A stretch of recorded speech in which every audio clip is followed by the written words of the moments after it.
Hello creatives! The main focus on this video is to use the Text on Path tool in Adobe Illustrator. Just be patient, it can be a little tricky to get the kerning on the font when your points on your path are interfering. So let's get started. Go to your Type tool on the toolbar by pressing T on your keyboard. You can also access the Type on Path tool by right-clicking or Alt-left click twice to bring up the menu to select your Type on Path tool. You're looking for the slanted T with a squiggly line underneath it. Now you're going to hover over the path until you see the Type on Path icon. You will probably want to zoom in to see it.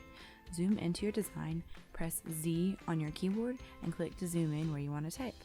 The goal is to click on the path line. If you miss, you'll get a notification. Just click OK and try again until you click and see the type cursor flashing on the line. Then you can type. If you need to zoom out, press and hold the Alt key and click to zoom out. Join in with way more behind the scenes and live content at the Creative Club. Get freebies, fonts, files, live chats with me, and all of my creative content in one place. Join the Creative Club today.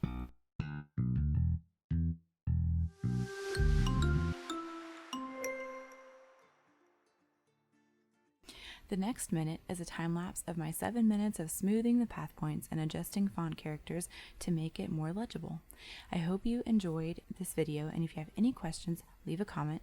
If you want to see more videos like this, let me know by subscribing.